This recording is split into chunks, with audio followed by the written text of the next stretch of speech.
पिंकी की शादी कुछ ही दिनों पहले भारतपुर गांव में हो जाती है। एक दिन वो रसोई में काम करते करते गाना गुनगुना रही होती है। तभी उसकी सास आती है। बिजली गिराने मैं हूँ आई, कहते हैं मुझको हवा हवाई, हवा हवाई, वी वी वी वी वी। ओहो हवा हवाई मैडम, कहीं उड़ मत जाना हवा से। अरे मम्मी जी, उड़े मेरे दुश्मन।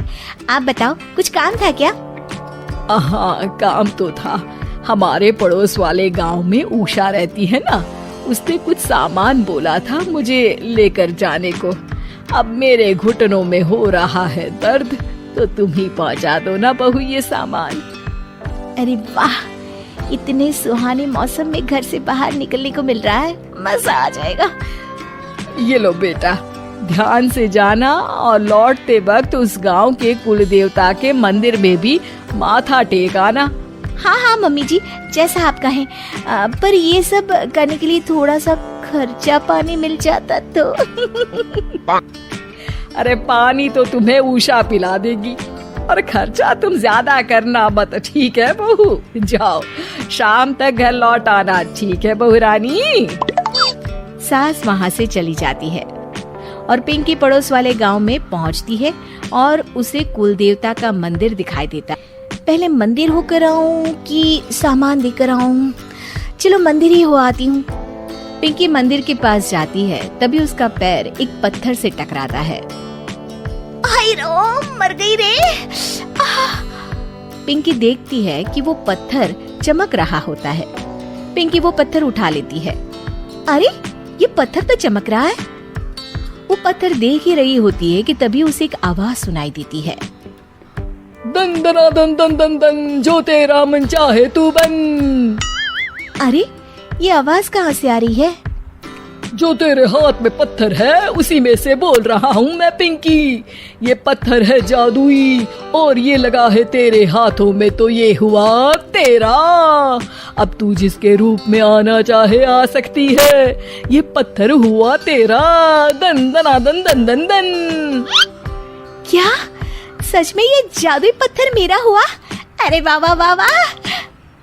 पिंकी अपना काम खत्म करके घर आती है और उसकी सास रसोई में काम कर रही होती है। अब वक्त है इस पत्थर का इस्तेमाल करने का। बड़ी थकान हो गई है रास्ते में, सासू माँ से थोड़ी सेवा करवा लेती हूँ। पिंकी पत्थर को हाथ में लेकर अपने ससुर का रूप धारण कर लेती है। अरे ओ कमलेश की माँ, इधर तो आना जरा। क्या हुआ जी, क्यों चिल्ला रहे हैं? अरे मेरे सर में बड़ा दर्द है, जरा सर और कंधे की मालिश तो कर दो। मैं आपको मालिश वाली दिखती हूँ क्या? जाइए किसी नाई के पास जाइए और कराइए मालिश। जी भर के कराइएगा। अरे तुम ही तो हो मेरी मालिश वाली।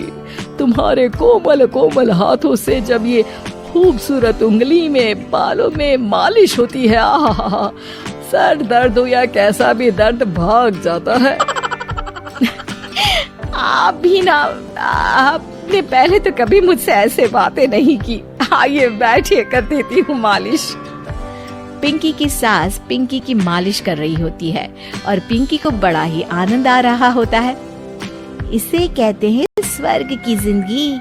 सासू माँ के हाथ किसी हथौड़े से कम नहीं है, पर फिर भी फ्री की मालिश तो मिल रही है ना। वाजी वाजी वाह। कुछ देर बाद पिंकी अपने कमरे में आ जाती है और पिंकी के असली ससुर घर आते हैं। पिंकी की सास अपनी तारीफों से बाहर ही नहीं निकली होती है। सुनिए जी, आज ना आपकी बातों ने तो मन ही मोह लिया मेरा। बातें? कौन सी बातें? अरे वही कि मेरे इतने मुलायम हाथ और इतनी खूबसूरत उंगलियां हैं। ससुर जी को तो कुछ भी समझ में नहीं आता और पिंकी वहां आकर चुपके चुपके उनकी बातें सुनकर आनंद ले रही होती है। अरे मैंने ये सब कब कहा? आज तो मैं जल्दी काम पर चला गया था। अरे अभी मैंने आपकी मालिश की अपने इन्हीं कोमल हाथों से। कोमल और तुम्हारे हाथ, अरे कमलेश की माँ, तुम्हारे हाथ तो इतने सख्त है कि अखरोट ही तोड़ दे। मैंने तो आज तक तुमसे इसलिए मालिश नहीं करवाई, तुम्हारे हाथों को देखकर तो मुझे वो डायलॉग याद आता है, ये 2.5 किलो का हाथ जब किसी पर पड़ता है ना तो आदमी उठता नहीं, उठ जाता है। सास को गुस्सा आ जाता है। आए बड़े मेरे हाथ को 2.5 किलो का कहने वाले। अरे खुद की तोंद देखी है, बारात का ढोल भी शर्मा जाए देखकर। पिंकी उन दोनों की बातों से हंसी रही होती है कि तभी वहाँ कमलेश आता है और वो बहुत परेशान होता है। मैं तो लूट गया। अरे क्या हुआ कमलेश? दुकान में कल वो गुंडा जग्गू दादा आए थे और धमकी देकर गए हैं कि 1 लाख का हफ्ता देना पड़ेगा, नहीं तो मेरी दुकान तोड़ देंगे। सभी चौंक जाते हैं। क्या पिंकी अपने पति कमलेश को जग्गू दादा से बचा पाएगी? जानने के लिए देखिए रूप बदलने वाली बहू पार्ट 2।